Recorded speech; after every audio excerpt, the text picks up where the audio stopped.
बड़े लंबे इंतजार के बाद उत्तर प्रदेश में कैबिनेट विस्तार हो गया और जो व्यक्ति ये कहता था कि जब तक मैं शपथ नहीं लूंगा तब तक आचार संहिता नहीं लगेगी, उसने इस संकल्प को पूरा किया। नमस्कार, बेधड़क खबर का खास कार्यक्रम नेतागिरी देख रहे हैं आप और मैं हूं आपके साथ शशांक।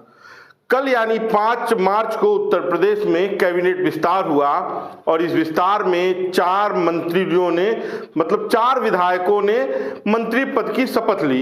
इनमें कौन कौन विधायक हैं और कौन कौन से राजनीतिक दल से संपर्क रखते हैं, इसके बारे में बताएंगे और बताएंगे कि इस कैबिनेट विस्तार के राजनीतिक मायने क्या हैं।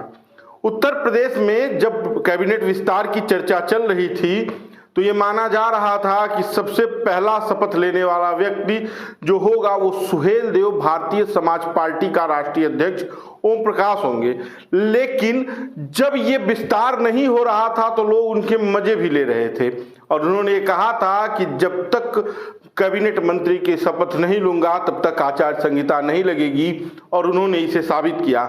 5 मार्च के कैबिनेट विस्तार में सबसे पहले ओम प्रकाश राजभर ने कैबिनेट मंत्री की शपथ ली और ये बता दिया कि उनकी अभी भी राजनीतिक पकड़ मजबूत है।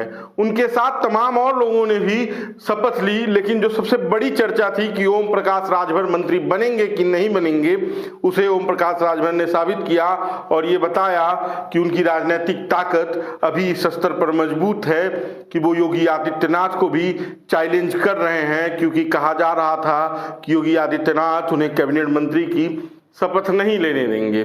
खैर, उनके साथ कौन कौन लोगों ने शपथ लिया? पहले दारा सिंह चौहान जो सपा से विधायक हुए, फिर जब सपा की सरकार नहीं बनी तो इस्तीफा दिया, भाजपा में शामिल हुए, फिर घोसी से उपचुनाव लड़ा, चुनाव हार गए, फिर भाजपा ने उन्हें विधान परिषद भेजा और फिर 5 मार्च को उन्हें भी मंत्रिमंडल में शामिल कर लिया। आरएलडी चौधरी जयंत सिंह की पार्टी जो पहले सपा और इंडिया अलायंस के साथ थी, उसने उस साथ को छोड़ा, एनडीए के साथ आए। एनडीए के साथ आने के बाद ये चर्चा थी कि उनके 2 विधायक मंत्री बन सकते हैं, लेकिन सिर्फ उनके एक विधायक को ही मंत्रिमंडल में शामिल किया गया। चौथा नाम था भाजपा के ही सुनील शर्मा का, जो गाजियाबाद की एक विधानसभा सीट से विधायक हैं। 2 बार 17 और 22 दोनों में उन्होंने विधानसभा का रिकॉर्ड मतों से चुनाव जीता। उन्होंने भी कल मंत्रिमंडल में अपने आप को शामिल कर लिया। योगी आदित्यनाथ ने उन्हें अपने मंत्रिमंडल में शामिल कर लिया, उन्हें शपथ दिलवा दी। अब इसके राजनीतिक फायदे क्या हैं? जो लोकसभा का चुनाव है उसमें भाजपा ये चाहती है कि कोई भी जाति, कोई भी वर्ग, कोई भी समुदाय उससे बटे ना, इसलिए ओम प्रकाश राजभर को जैसे ही मौका मिला भाजपा ने एनडीए में शामिल कर लिया।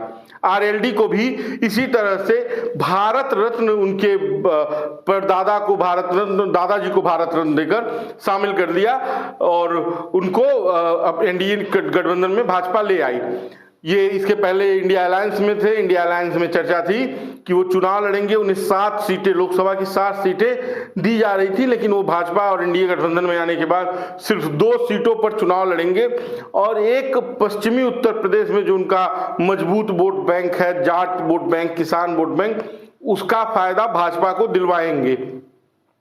बाकी का दारा सिंह चौहान जो चौहानों में एक अच्छी पकड़ रखते हैं, इस जात को साधने के लिए दारा सिंह चौहान को भी मंत्री बनाया गया है। और सुनील शर्मा, चूंकि कैबिनेट मंत्रिमंडल का विस्तार हो रहा था, कैबिनेट विस्तार हो रहा था, तो ये हुआ कि एक चेहरे को गाजियाबाद से लाया जाए जो पश्चिमी यूपी का प्रतिनिधित्व करे और ये बताए कि मजबूती के साथ पश्चिमी उत्तर प्रदेश का भी प्रतिनिधित्व है और जो जाट हैं और वहाँ की अन्य जातियां हैं, वोटर्स हैं, उन्हें भी ये महसूस कराया जाए कि उनका भी प्रतिनिधित्व कैबिनेट में है, इसलिए उनको शामिल किया गया है।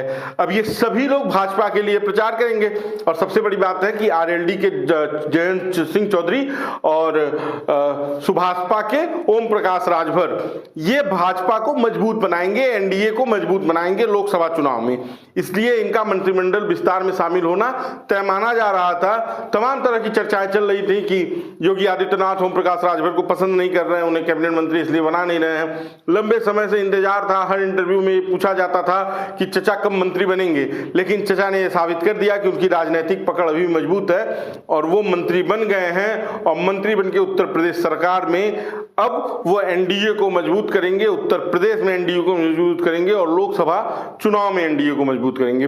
अब देखना है कि इन लोगों के साथ आने और मंत्री बनने से एनडीए को क्या लाभ होता है और क्या हानि होती है, क्योंकि जो 22 का विधानसभा चुनाव था उसमें ओम प्रकाश राजभर सपा के साथ थे।